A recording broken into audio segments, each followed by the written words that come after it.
नमस्कार, आप सभी का स्वागत है ब्लैक एंड व्हाइट में, जहां काला स्कार्फ पहनकर आज हम सफ़ेद कागज़ों के साथ सफ़ेद झूठ परोसने आए हैं। पिछले 6 हफ्तों से चल रहे महाकुंभ का प्रयागराज में 27 फरवरी को आखिरकार समापन हो गया और इस दौरान इतने सारे घिनौने आरोप लगाए गए।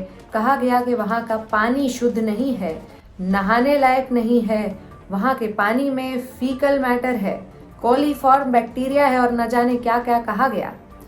इस पर योगी जी ने ये आश्वासन दिया कि वहाँ का पानी पीने लायक भी है, नहाने लायक भी है, जिस पर कई लोग भड़क गए। सिंगर विशाल ददलानी ने तो ये तक कह दिया कि आप योगी जी चुनौती दे रहे हैं, जाकर वहाँ का पानी कैमरे के आगे एक घूंट ही सही लेकिन पीकर दिखाइए। तो हम अब योगी जी को एक सुझाव देना चाहते हैं।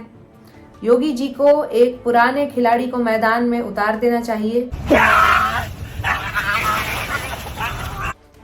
गाइस, आज मैं नींबू पानी, एक तो नींबू पानी होता है, ये नाला पानी है मेरे दोस्तों। ये रहा दोस्तों, मैं नाले वाला नारियल पानी पीने जा रहा हूँ। देखो मेरे दोस्तों, सुअरों को गंदगी मिली। कीचड़ में खिलने वाला ये प्यारा सा कमल ही अब इस कमल को बचा सकता है।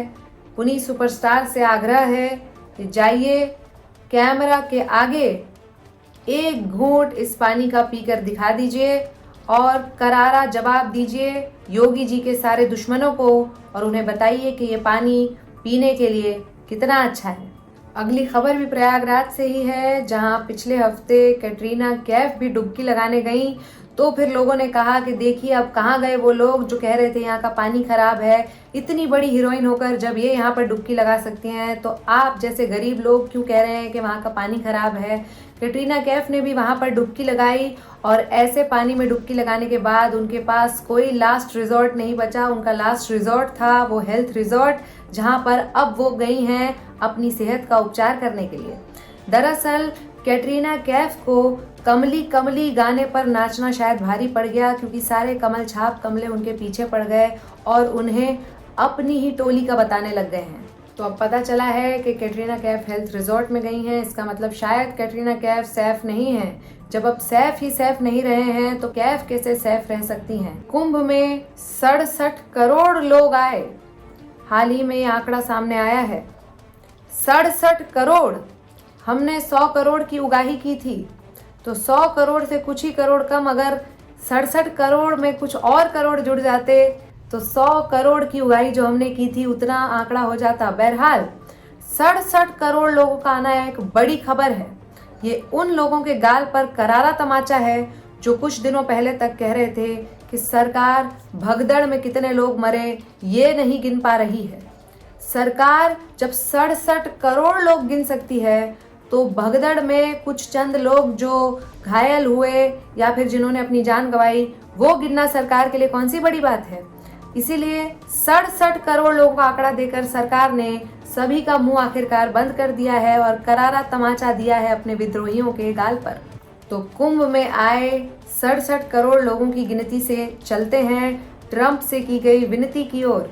तो गिनती से विनती का सफर तय करते हुए हम आपको बता देना चाहते हैं कि पूरी गोदी मीडिया ने ट्रंप की वंदना की, दिखाया कि कैसे ट्रंप और मोदी जी बहुत अच्छे दोस्त हैं। तमाम ऊंचे ऊंचे नेताओं ने विनती की, लेकिन ट्रंप ने एक न सुनी और पूरे विश्व के आगे हमारी पोल खोल दी कि हमें $21 मिलियन की एड मिली थी। $21 million going to my friend Prime Minister Modi in India for voter turnout. तो इससे आप अंदाज़ा लगा सकते हैं कि किस तरह ट्रंप ने अपने डोनाल्ड ट्रंप बुलाए जाने का बदला लिया है। मिस्टर डोनाल्ड ट्रंप, दोस्त ने रोस्ट कर दिया, यूएस से गेट लॉस्ट कर दिया। $21 मिलियन की मदद पहुंचाई गई। सरकार तक को इस चीज का कोई अनुमान नहीं था। जो सरकार $21 मिलियन का अनुमान नहीं रख पाई, उसने ये अनुमान रख लिया कि कुंभ में 67 करोड़ लोग आए थे। ये करारा तमाचा है उन सब लोगों के गाल पर जो कह रहे थे कि सरकार भगदड़ में कितने लोग मरे ये नहीं गिन पा रही है। सरकार की गिनती बहुत अच्छी है, ये इस बात से साबित होता है। बहरहाल आते हैं ट्रंप के ओर। ट्रंप ने ना सिर्फ खुलासा कर दिया कि $21 मिलियन की मदद दी गई। ट्रंप ने एक नई तरह की सिटीजनशिप का कानून लागू किया है। ट्रंप ने कहा है कि जो लोग $5 मिलियन अमेरिका को दे सकेंगे वो वहाँ की नागरिकता ले सकते हैं। $5 मिलियन कितने होते हैं दोस्तों, आज हम आपको बताएंगे। $5 मिलियन करीब 45 करोड़ रुपए होते हैं। 45 करोड़ रुपए 100 करोड़ रुपयों के आधे से भी कम, यानी 100 करोड़ की जितने की हमने उगाही की थी उसमें हम दो बार अमेरिका की ये नागरिकता ले सकते थे। यानी अमेरिका जो डुअल सिटीजनशिप प्रदान करता है, जिसमें एक स्टेट की होती है और एक फेडरल सिटीजनशिप जो सेंटर देता है उसकी होती है, वो दोनों हम ले सकते थे और फिर भी 10 करोड़ रुपए बच जाते। लेकिन कुरुक्षेत्र के एक मेंबर ऑफ पार्लियामेंट से हमारी ये तरक्की बर्दाश्त नहीं हुई और उन्होंने हमारा ऐसा स्टिंग ऑपरेशन करवाया जो आज तक स्टिंग कर रहा है। हम तो 100 करोड़ का शिकार करने गए थे, लेकिन शिकारी खुद यहाँ शिकार हो गया, एड्रेस बदलकर तिहाड़ हो गया। सबसे ज्यादा दुख की बात तो ये है कि वो कमाल का फूल भी अंततः कमल का फूल ही निकला। तो ये तो आपने देखा कि किस तरह से एक भाजपाई ने दूसरे भाजपाई का ही नुकसान कर दिया। लेकिन हम अब यूएस की इस सिटीजनशिप स्कीम से वापस से आते हैं यूएस एड पर, जो $21 मिलियन की यूएस एड दी गई है। एक तो यूएस एड जो लिखा रहता है, ये पढ़ने में किसी इस्लामिक नाम उसैद जैसा लगता है। इसको आप यूएस ईद भी कह सकते हैं। ईद आने वाली है तो शायद ये $21 मिलियन ईदी की तरह यूएस ने भारत को दिए हैं। इससे आप अंदाजा लगा सकते हैं ये किस कदर एक इस्लामिक देश है जो ईदी दे रहा है भारत को। ये जो $21 मिलियन की ईदी दी गई है, इसके लिए हम यूएस से पूछना चाहते हैं कि जब तुम्हारे देश के पार्लियामेंट का नाम ही कांग्रेस है तो हम कैसे मान लें कि ये $21 मिलियन कांग्रेस को जिताने के लिए नहीं दिए गए थे। तो अंत में जाते जाते शेयर मार्केट पर बात कर लेते हैं। शेयर मार्केट में 5 लाख करोड़ का नॉमिनल लॉस देखा गया है।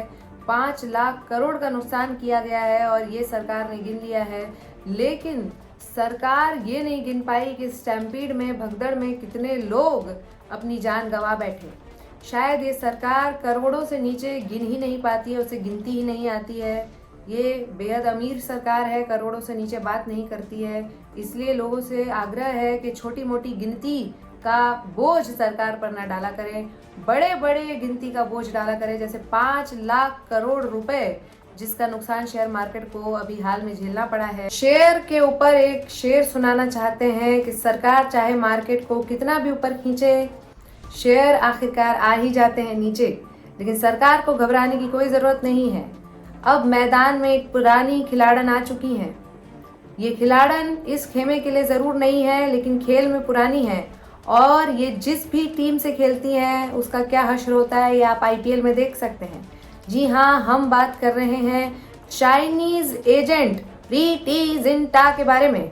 जी हाँ, जिनके नाम से ही लगता है कि शायद वो चीनी है, क्योंकि आप इनकी आईपीएल टीम का नाम देखिए और चाइना के प्रेसिडेंट का नाम देखिए, दोनों में आपको समानताएं नजर आएंगी। वो किंग्स 11 पंजाब है और उसको आप किंग्स शी पंजाब भी कह सकते हैं, क्योंकि शी जिनपिंग चाइना के प्रेसिडेंट को भी आप 11 जिनपिंग कह सकते हैं। दोनों के नामों में कितनी समानताएं हैं। तो अब प्रीति जिंटा को ये साबित करना होगा कि वो भारत के साथ है या चीन के साथ। बेहद शर्म की बात है कि हमने भारत में एक चीनी टीम को, चाइना की एक टीम को आईपीएल में खेलने दिया, किंग्स शी पंजाब।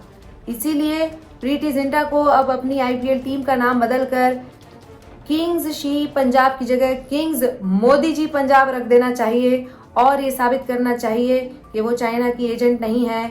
और ट्विटर जिसे पहले कहते थे, जिसे अब एक्स कहते हैं, उस पर जिस तरह की वो कलाबाजियां आजकल कर रही हैं, जिस तरह के पोस्ट कर रही हैं, उस तरह के पोस्ट करना निरंतर जारी रखना चाहिए। उन्हें ढेरों बधाइयाँ। इसी के साथ आज का एपिसोड समाप्त होता है। अगली बार काला कोट पहनकर सफ़ेद कागज़ों के साथ फिर से सफ़ेद झूठ परोसेंगे। तब तक के लिए धन्यवाद।